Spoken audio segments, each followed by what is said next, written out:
Hey babies, hey babies, hey babies. Hi everyone. What's up, everybody? Happy Tuesday. Short weeks for everybody. How's it going? What's up? It's like an adrenaline rush. All of a sudden, we've pushed fast forward on the week with everything we got to do. Yeah, a lot. You caught a couple days off with the ye old Capitals, but then it ramps up to an 11 for all of us as you've got Caps Wednesday. I've Yep. got Commanders Thursday, Yep. Spirit Saturday, big Spirit game Saturday. So this is big Oh, Commanders game Thursday. This is big week. Big week here in the old DC. for me, you're skipping over the hardest part. It's big boy hockey on Wednesday, Toronto, then Eagles, right? Thursday, Yep. Friday at Colorado, 9 p.m. puck drop there, hon. Late night. Wake up, be at Audi at the crack of dawn. So yeah, we got a week ahead for your boy over here for producing. How do you feel? I'm going to get into the Commanders in a second. How do you feel about me this morning waking up going, I wonder what secondary ticket prices are on the Capitals about 35 to 40 games from now, just to see. I like that. What do you think of that one? No, I think that's good thinking. You're thinking ahead. Did you actually do that? Like, did you look to see where? Oh, there's a game against Calgary about 40 games from now where the upper deck is 20 something bucks. Okay, you could. What do you want to buy? You want to use it like stock? You want to buy a bunch and then try to sell them back, or what? Like, I don't know. $20. I'm like, I could probably sell them back even if it's not in play, right? Like, I'm starting to think like, okay, is it realistic he's going to continue to score a goal every game? Probably not. But like, if you're going to do this, you kind of have to pick off all the home games, right? And hope that it's right around it starting in basically January, February. You have the crypto bros going crazy over Bitcoin today. You are going after the Ovechkin goal streak. I do like that. I didn't think Trump was going to win, or I would have bought the Bitcoin last week. Fair. It's one of those like, I know he's going to break the goal scoring record. It's just when I was unsure. I mean, it was 50-50. I probably should have bought the Ethereum and Bitcoin a week ago, but it didn't do it. And, Bitcoin Daddy's back in office, baby. Bitcoin Daddy's back home. So I will say this. I think you're overshooting it. I think if he stays on this streak, like Yeah. This is my point, though. I just said 34 games from now. That's a goal a game. Like, nobody scores 82. Okay, yeah, you're right. I mean? So you're right. Okay. It's not real. It's not realistic. That's the marker I put on when I would start looking and go, it might be in play at that point, maybe, but it's probably not. Probably closer to later in the season, probably. And then but I guess to do this, you'd have to buy up a bunch of the home games to really pull it off.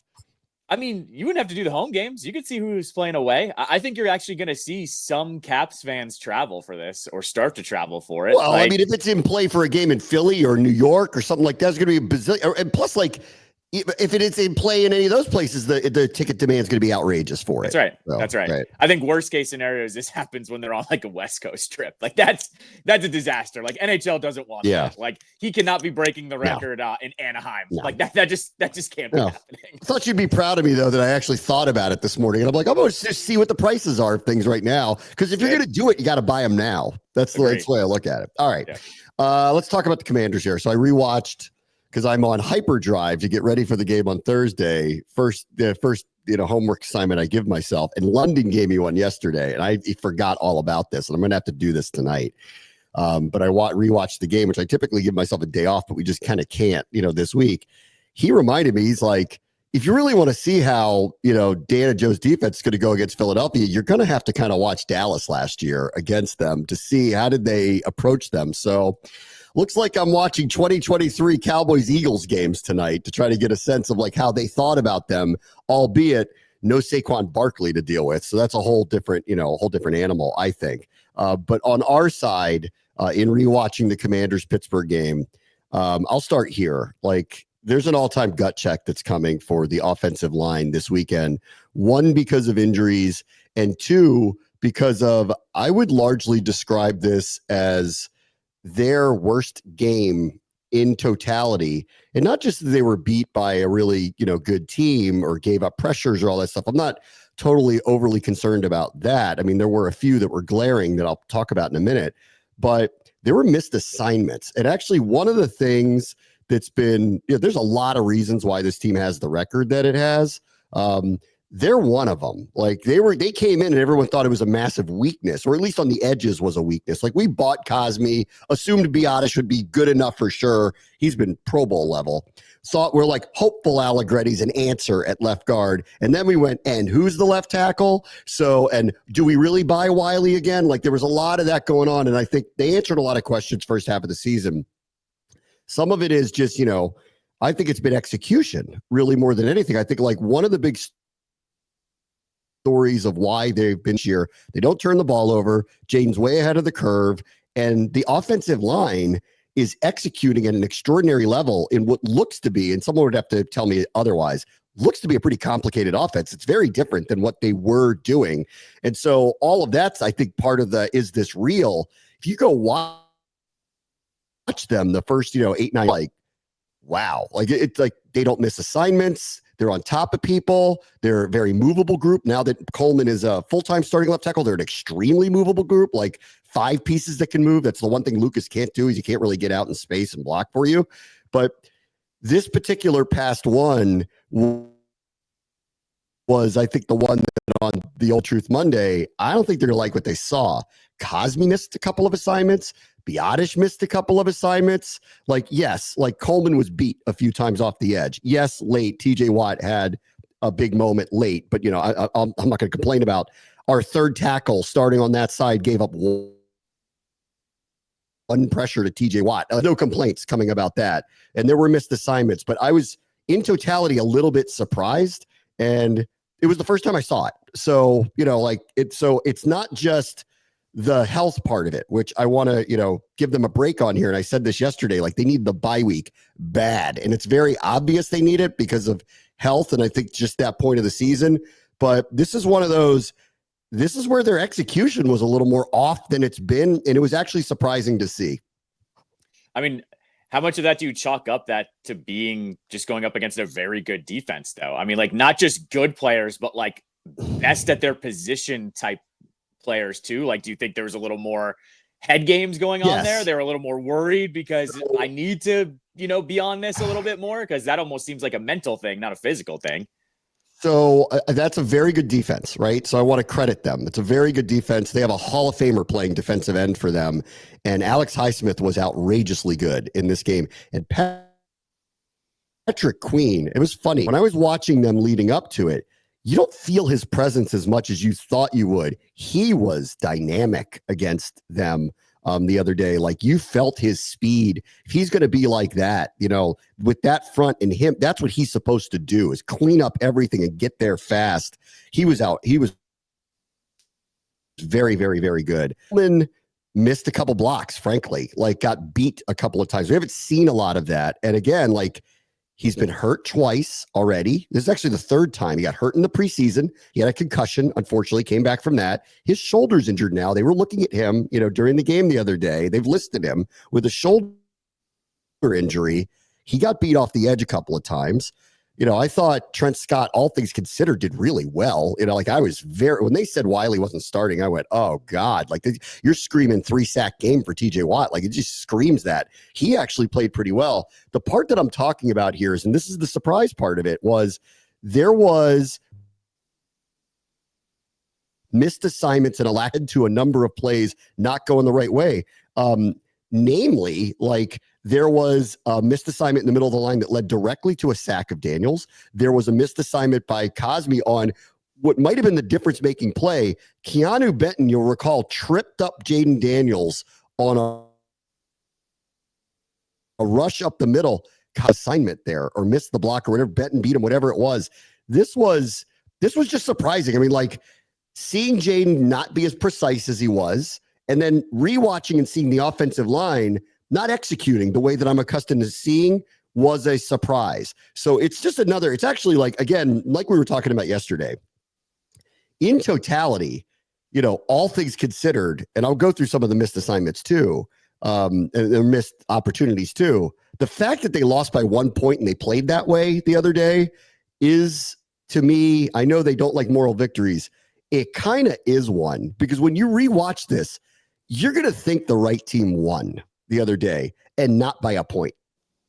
Yeah, and to me too, like I kind of jumped on this in my show. It wasn't just the the little mistakes. They were major mistakes. Yes. And it was a 1-point loss. Like it wasn't just the one missed block, or it wasn't just one penalty where they jump off sides. It was these major mistakes, like a gaffed punt, or like jumping off sides when the whole stadium knew they were going to try to do that. Like, or the 1 yard, miss by Ertz essentially at the end of the game. They were major misses, and it was only a 1-point game. I think I'm with you. Like, this is a little bit different than the normal close loss, I think. It is. It really is. In the second half, if you go back, and there's just like, this one was weird because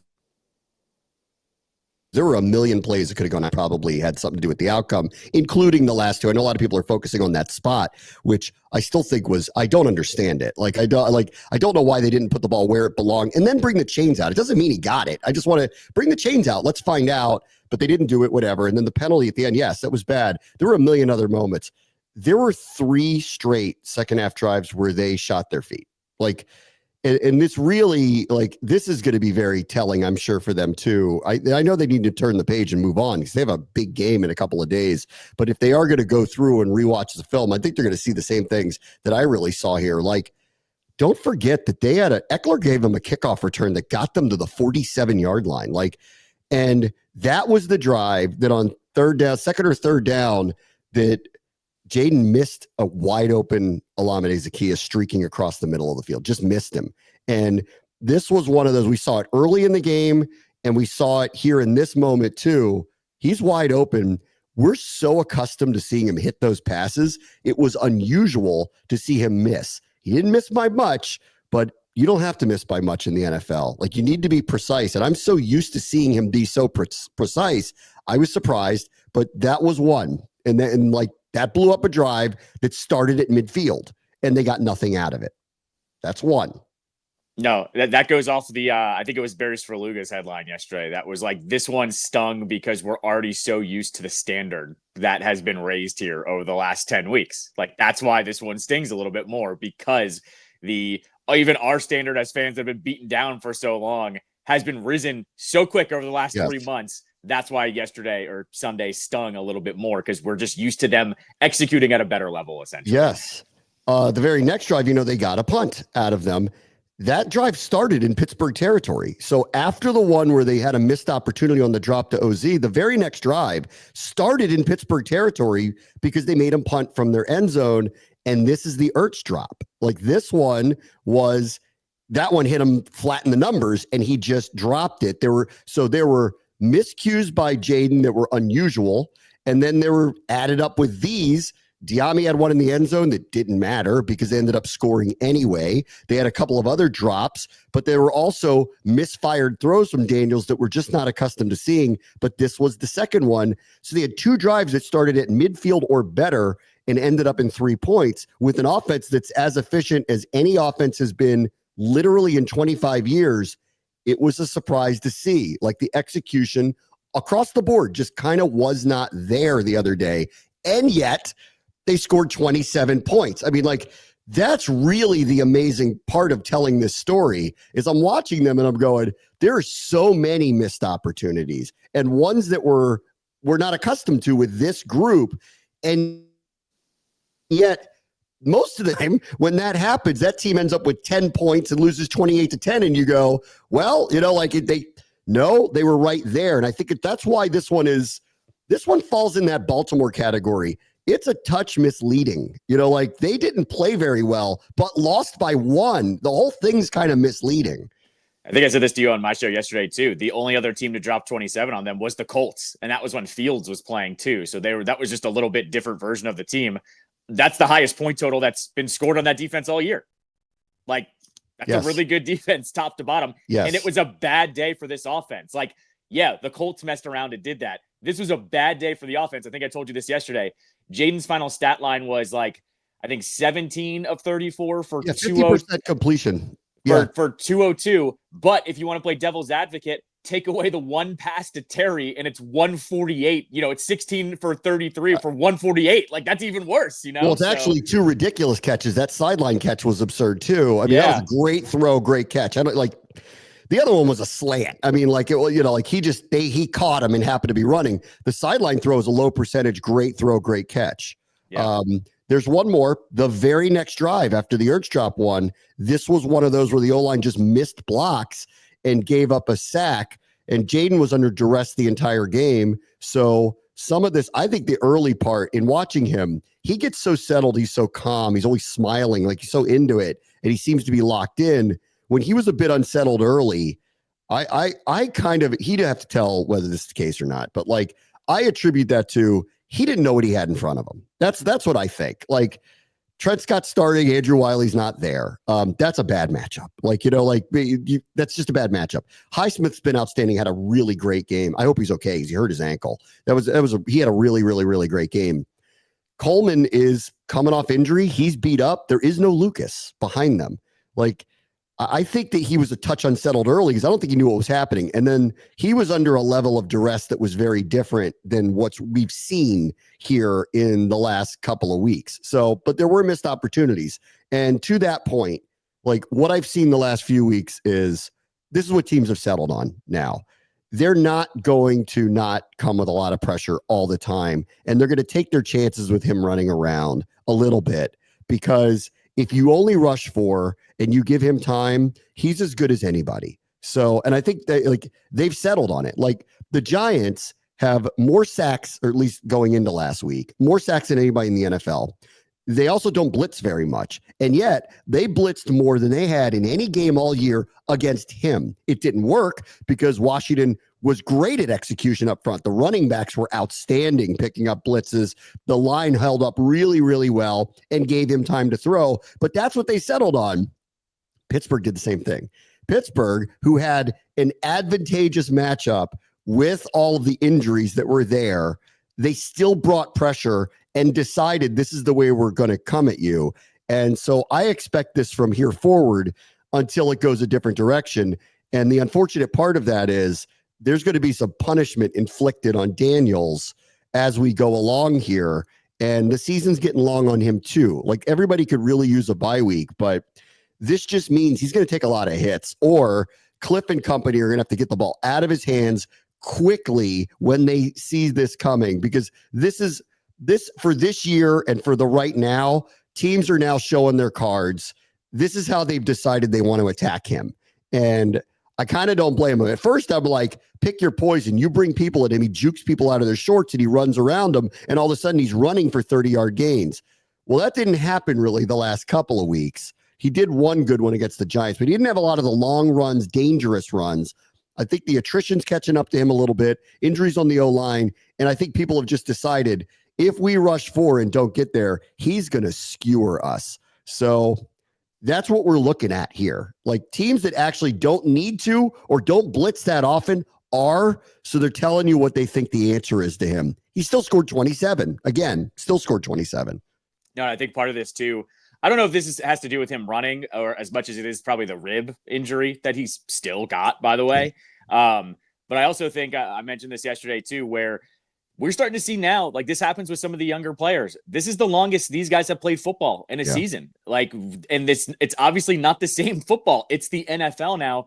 I think you're not seeing him run as much too, because maybe that fatigue is setting in just a little bit, maybe not crazy, but just a little bit, or just enough where like I saw it on that. I think it was the last drive or the second to last drive where he went to go for a run right up the middle. And you and I have talked about it all year long.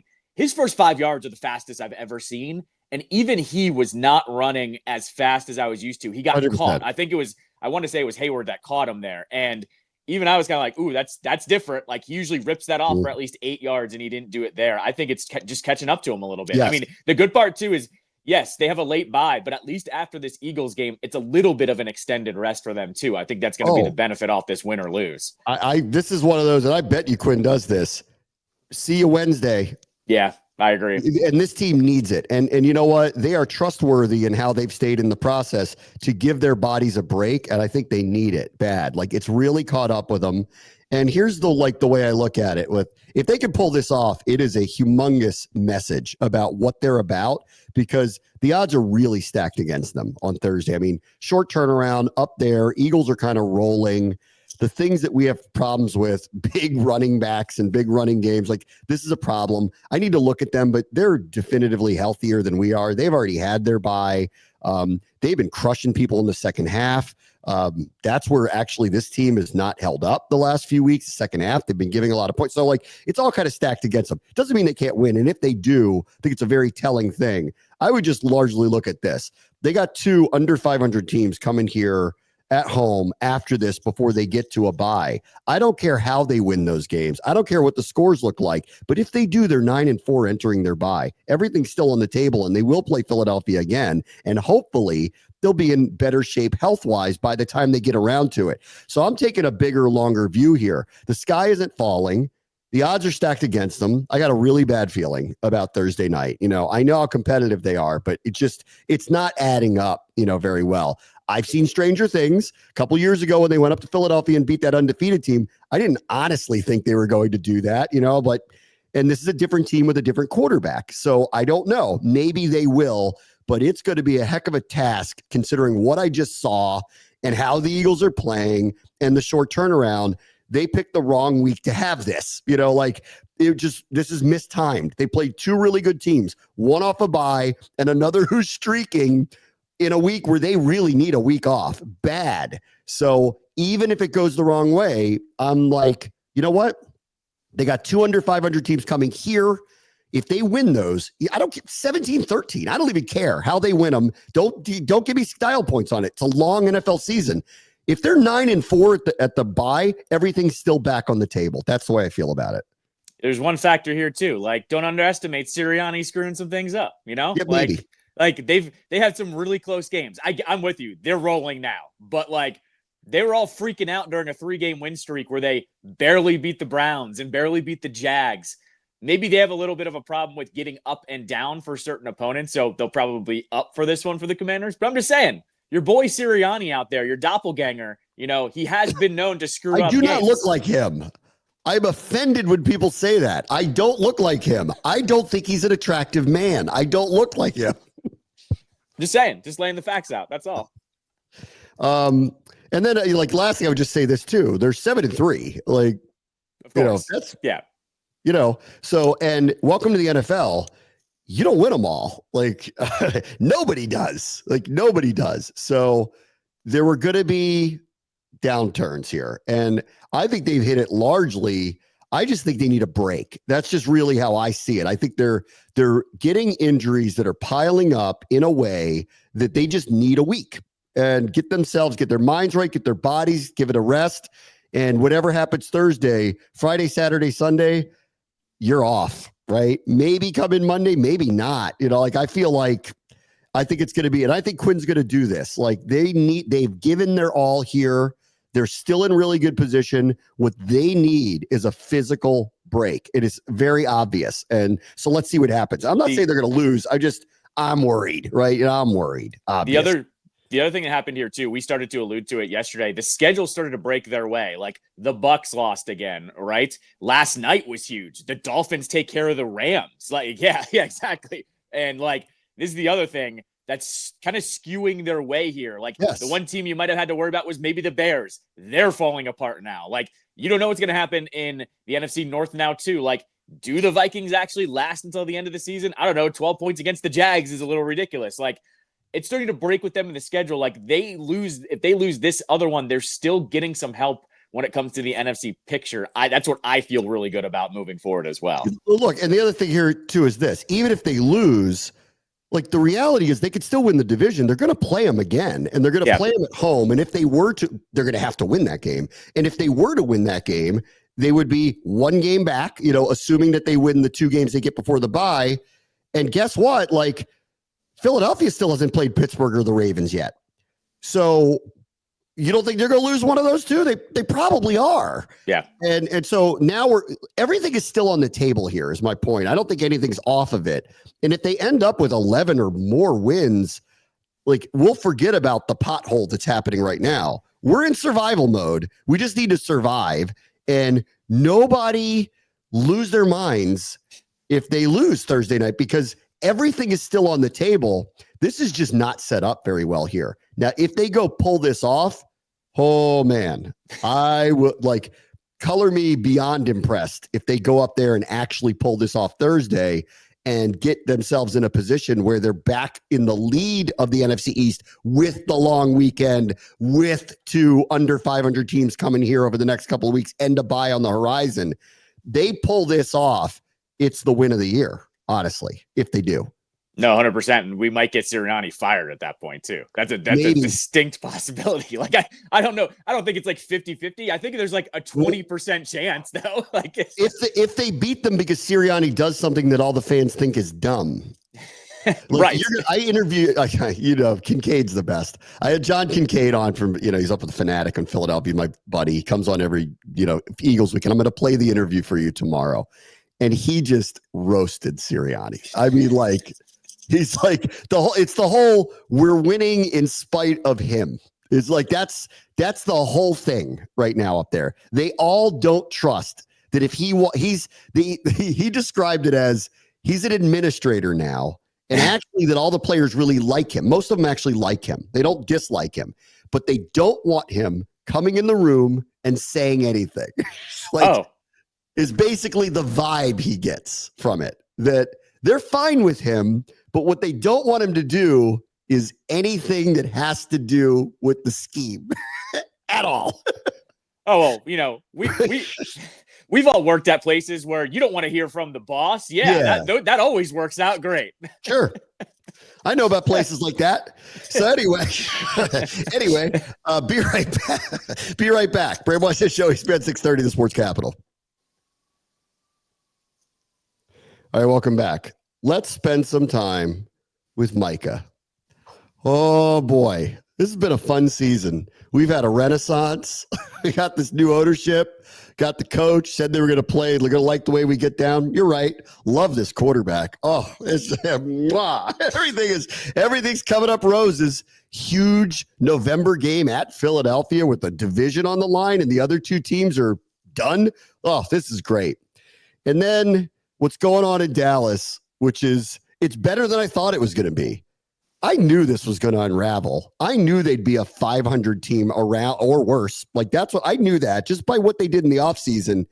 But I forgot what happens when that happens to them is they unravel in a way that almost no other team will unravel because they get an inordinate amount of attention. So when they're bad or turning bad or the apple's going sour on them, this is where everybody's talking about them, and then they can't help themselves. So Micah Parsons, I'm going to play this because he's yelling and screaming that he was taken out of context, which in most cases is never the case, right? So why don't we, for the sake of accuracy, play what he said in the locker room so you can actually hear this. So this is from Sunday after they were blown out by the Eagles. And here is Micah Parsons talking to Jory Epstein, who's covered the Cowboys for a long time. Mike's on the final year of his contract, so outside there's, of course, going to be questions. What's the sentiment inside the locker room, and what do you tell people who are wondering about whether McCarthy will be your coach next year? That's above my pay grade about if Mike is coaching again next year. But, all coaching aside, Mike can leave and go wherever he wants. But guys, I kind of feel bad for guys like Zach Martin and guys who might be on their last year on their way out, because that's who I wanted to hold the trophy for. You want to win games and do great things with those type of legends who put in more time and work than Mike McCarthy ever did. So those are the kind of guys that I have so much sympathy and hurt for. You guys were. Okay. Okay. So when he says he was taken out of context, he wasn't. Now, I know what he's saying at the beginning. It's the last part. Had he not said the last part, when he said, that's above my pay grade, which is the right thing to say, I'm not in charge. This is unlike Aaron Rodgers, who could get people fired. He's not saying I can call Jerry Jones and do anything about this, whether I wanted to or not. Not saying I do, not saying I don't. Good answer. I play for the guys in the locker room. I'm totally fine with that. I don't actually have an issue with any of that. It's that caveat of he hasn't put the work in like these other guys have, where, sorry, Micah, we are going to make a big deal out of that. And the whole, he can do whatever he wants. Well, his contract's up. I think that's what he meant by that. Yeah, I actually don't have a problem with that with all of that. Yeah. I think that could easily be misconstrued, but I think I know what he meant. And I don't think he meant it in the way that it was taken. It was the follow-up of, I do this for guys like Zach Martin, et cetera, and who've put in the work way more than that guy ever has. That is the insinuation that he's just along for the ride with a really good team. And that's never going to fly. Ever. No, especially on a coach that's on a lame duck deal that we've talked about all summer long. Like the response there is, oh, we were right. You guys don't actually care about McCarthy. Like that was not a ringing endorsement. That's the phrase I'm looking for. And like, you did not say anything about him. And in fact, just deflected to like your older teammates essentially. And it just tells me that McCarthy doesn't instill this type of leadership that, is probably needed for an NFL coach. No. Okay, fine.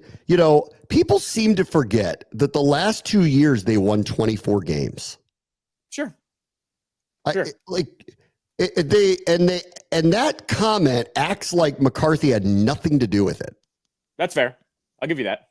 This is like in the same thing when we were talking about Sirianni earlier. The Eagles' record is what it is over the last few years, but the Eagles fans act like Sirianni is an impediment to being even better than it is, which, as smart as I think those fans are, I think is not giving him no credit for it or very, very little credit for it is not fair. Like, they are winning at the clip that they're winning. He is the head coach. He must be doing something right. Something.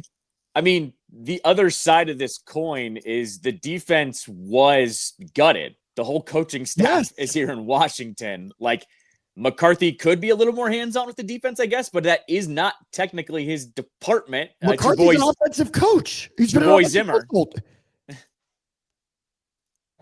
So, yeah, I mean, it's your boy Zimmer there. I don't know if he needs to tear up, teddy bears again, like he did in Minnesota. And so, yeah, I just look at this as maybe Micah doesn't deal with McCarthy as much. Or it's the other part, the other side of this coin as well is you mentioned Sirianni. Maybe there's a little bit of, we know he could be better. Because I think that's really what it is with Sirianni. The fans see how that team operates. They know what good football looks like, and they just know there's another gear they could be hitting with the personnel that they have. Okay. Now, Parsons, I'm not going to play his reaction on his podcast, which is funny when I play this part of it, where he basically said that his words were taken out of context. I just played them for you. Do you think they were I hate this. This is one of the modern things I hate. You said it was taken out of context. I just played the whole thing. So it wasn't taken out of context. We played the whole answer. And I got to be honest with you, that last part where you basically suggested he didn't put any work in, hello, sir. Like, that wasn't taken out of context. Maybe you misspoke and you could say that, but he didn't say that. He just said his words were twisted. All right. So the reaction was grandiose all over the place. Damian Woody's was really good because here's a former player now, right? Here's a former player. Here's what he had to say about it on Get Up. Granny, I've never heard anyone say anything remotely like that after. I really have. And like, who the hell Michael Parsons think he is talking like that after a game? Bro, you've been missing all these games with the injury. And last time I checked, the head coach is a Super Bowl winning coach. And I know the season hasn't gone the way that everyone is expected to go and all that. But for you to sit there in the locker room right after your team gets pummeled and to just undress your head coach in that manner, see, that's what's going on with all these podcast boys out here in the locker room. Everybody wants to sit there and they want to, spout and say all this type of stuff. There used to be a time when there's a little bit of respect, a little decorum in the locker room, because at the end of the day, it was about we didn't do enough. All of y'all got your asses kicked, okay? You're going to go out here and talk about your head coach, basically your head coach not working, not doing anything to try to prepare the team. I just think it's a bunch of BS, man. Yeah. I really do. I like, we can sit here and laugh and all that type of stuff and be here in shock, but that's disrespectful what Michael Parsons did to Mike McCarthy in that situation, because I know again, it's not the results that Mike McCarthy wants, but I know that man is busting his ass every single day to try to go out there and get a win. And to hear one of your star players come out there and say that, come on, man. Like, I can't ride with that. Podcast boys. If Micah Parsons doesn't come out with a podcast boys pod next week, mistake. That's all I'm going to say. Mistake. Yeah, I mean, I'm sure Motram's on top of this. Whoever the merch people are, the Micah podcast boys, that's got to be out there immediately. We them podcast boys. we them podcast boys is pretty good. I need that in burgundy and gold. Motram, give me up. Motram, send me one of those. I think that's good. All right, or you them podcast boys. I think Motram's got to be on that one. I think so too. All right. So there's an ex-player, ripped him pretty good. Sitting next to him was Rex Ryan. Rex Ryan, of course, is going. Rex Ryan, and this needs to be pointed out, and Micah pointed this out, and I thought was fair. Rex Ryan publicly wanted to be the defensive coordinator of the Cowboys after Dan Quinn left. So keep that in mind, right? Because it's a fair criticism to say, oh, you wanted to coach us, and now you're ripping us, right? So that's fair. I don't think that was the motivation behind what Rex Ryan did. I'll let you be the judge of that. But in fairness to Micah Parsons for a moment, that is true, right? That is true. He actively tried to get the job. Here's Rex Ryan. Mike McCarthy, no coach deserves that because the hours, trust me, my friend, the hours this guy's putting in, no player is putting in the work that a head coach is, I can assure you. And look, you can have some private issue, all right? Go to the owner, go to whoever, go to Mike McCarthy. But why the hell do you think you need to say that why do you need to hurt this man? Who do you think gets blamed for everything? He gets it anyway. And so why are you piling on? All right, yeah, dead man walking. Yeah, he is. But you know what? He's professional as hell. He hadn't once blamed a damn player, ever. It's bullshit. Yeah. And I'm glad you said that, and I'm yeah, well. It is. Right. I agree. Like, that is true. Like, what was the number? What is their point differential at home this year? It's this year and the Packers game, -110. -110, including the one last year where they were down 58-0 in the playoffs. That was right. That was in no offense, Dan Quinn, if you're watching this.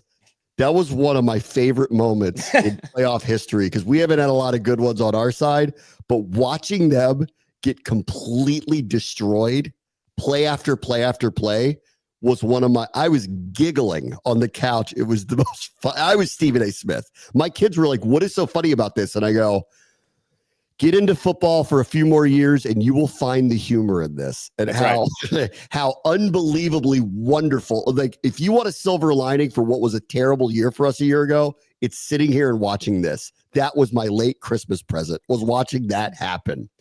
And to Rex Ryan's point, I agree. Have you heard, you just named the point differential.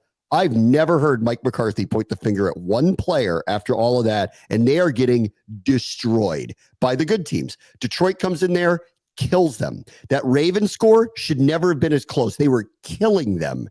The Eagles the other day killed them. The games aren't even close at home right now. It's so bad that they're yelling at Jerry Jones that the sunlight now is a problem in that stadium. To which his answer was so great. He's like, okay, let's just tear the whole place down. Get real. Yeah.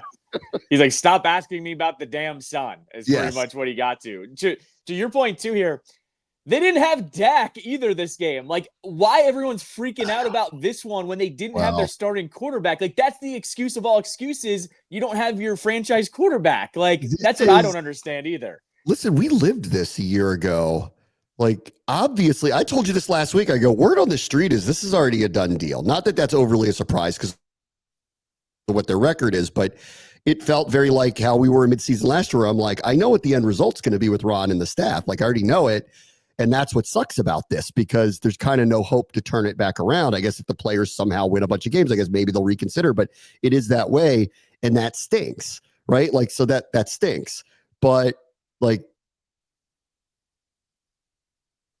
at the same time, you can't do what he did. Like, I agree with Rex Ryan here. Like, this guy has won a lot of games. Do I think he's a great NFL coach? No. Like, has he been fortunate to be in really good spots with a couple teams? Sure. You still have to win, and his record speaks for itself. And when we play them, in a week, assuming he's still the coach there, I will cite this record where his win percentage is like among the greatest of all time. He's won a Super Bowl before, and you could sit there and go, oh, that's Aaron Rodgers in his prime. Or you could go, those are really good teams that he had in Dallas. Doesn't look like a really good team right now. So I don't know. Like, I agree with the whole sentiment of what is wrong with you? Why would you attack this man this way? He hasn't attacked you. He hasn't said anything. You're the defense keeps giving up 40 points every week. Like, excuse me? I thought you were a megastar, greatest defensive player in the NFL, wanting $35 million a year on a team that has the worst scoring defense in the NFL. Who are you to talk right now? I think that's the other part of this too, is it's coming from Micah, who I think over the last 2 years has garnered this bad type of attention in the NFL circles, where you had I think it was Emmitt Smith and Michael Irvin, those types come out and say, you got to keep this stuff in the locker room. You can't be doing the podcast thing, or you can't be talking about the inside stuff on your podcast. He's gotten a lot of pushback from the actual people that worked in the game. And I think this is also what's rubbing, Woody and Rex the wrong way too, is they already kind of know this dude's reputation, and they're kind of sick of hearing it from him. They're pretty much saying, shut up and play, I think, to him. 100%. All right. We're going to stay on this for a moment. I'll be right back. Brad, watch the show. ESPN 630 in Sports Capital. All right. Welcome back. All right. So 2 things come out of, Micah going off on his coach, which is obviously things are going to change there. The first one is everyone just makes this assumption. It's rarely ever the case, but everyone makes an assumption. Oh, he wants out. And he starred for who happens to be the head coach here right now. So let me just ask this question. Do you want him? And not that he's available, or that Dallas, albeit they've been weird in contract negotiations, have ever really just let a star in his prime just walk. They've never really done that. So he's not, I wouldn't even describe him really as and I guess, does he even want to leave? You don't know that. Just because he's complaining about the situation right now doesn't mean he doesn't want to be a Cowboy. But he'll be linked here. As things kind of progress here, people are going to ask him a lot of questions about what he wants. And if he even hints for a second that he'd be open to going somewhere else, they got to pay him too. He's going to be linked here directly. So off of what you've seen, heard, he puts the locker room stuff just out there. Listen, I respect him. I think he's an unbelievably outstanding player. But all of that stuff, that's the stuff we don't have going on here right now. We don't. No, I'm not saying no. I'm just saying, I don't know, No, I would say we've done a great job of not having to do that anymore. And I would say they're probably going to weigh in on that. This is a classic. He's so good that might outweigh some of that you get. Here's the thing that I've always felt, though. I hate doing the trade all the draft picks and having to pay for a guy. I hate the double-edged sword of that in the NFL. You have to be a bar none 100% very special player on and off the field for me to do that. And there's one red flag, and that's one red flag too many when it comes to him kind of revealing stuff in the locker room. I would love to have him straight up free agent. I'm all in. Give him that contract. But to trade the assets and to trade it with them, I have a bad feeling about that. I don't think I could stomach it. This is maybe a really bad team gives up a crazy price to acquire him. But then he's like, now you're a Jaguar. Have fun. Right. Exactly. Wanted, right. Beware what you want. All right. The other thing that obviously came out of this is dead man walking. We all know this. McCarthy's probably going to be replaced. You know who they're talking about.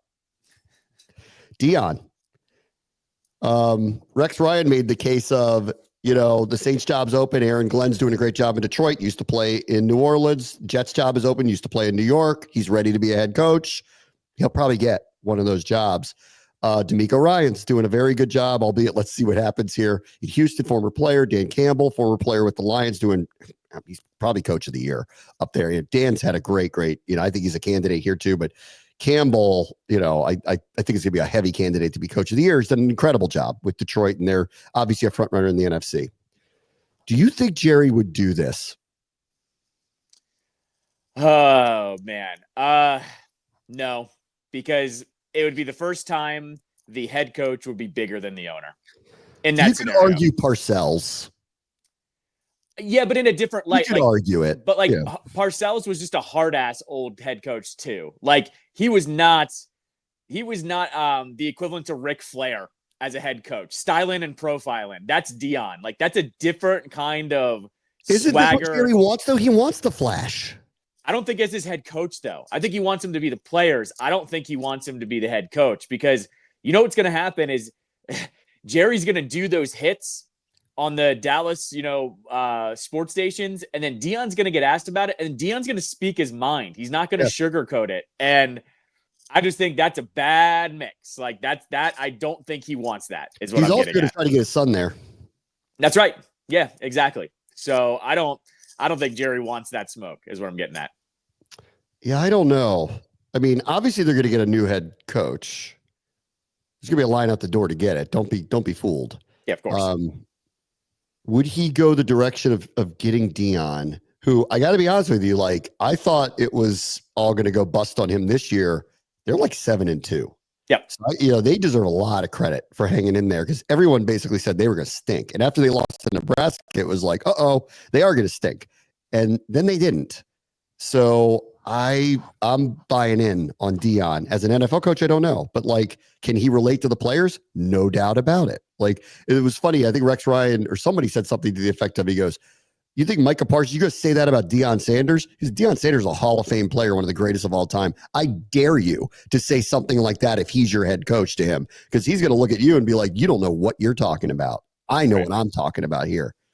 I'd love to see it. I actually think it'd be incredible for the NFL. I would love to see it. And I think it would just be, but I'm with you. I don't think Jerry will hire somebody who eclipses him. That's right. Right. Because it's you're not just hiring a former player, you're hiring an icon.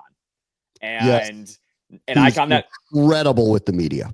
Correct. Incredible with the media. And the kids like to use the word aura these days. Yes. Dion's the definition of aura. Played for the Niners, played for the Cowboys, played for the Redskins, played into his late 30s with the Ravens, was a dual sport athlete in Atlanta with the Falcons and the Braves. Like, you just don't, they're not made like that anymore. He has the personality to accompany all of that. I just don't think Jerry's about that life. I agree. Real quickly, the Wiz are 2-7. So the mission is being accomplished, guys. Good job. You're doing it. Kyle Kuzma, terrible last night. God awful last night. Well, if who cares? Like, who cares? Who cares? Wow, you turned into me. I love it. I'm so proud of you. Like for years, I've been like this. And when you tell me you're not trying to win right now, I go, who cares? Tell me when you are. All right. Yeah, so that's what I'm saying. Mission accomplished. You guys said you want to stink. You are stinking. We're not calling this a bad thing. This is what we want. This is what we want. You want. Congratulations. Right. All right. See you tomorrow. Pray watch the show. He's be at 6:30 Sports Capital.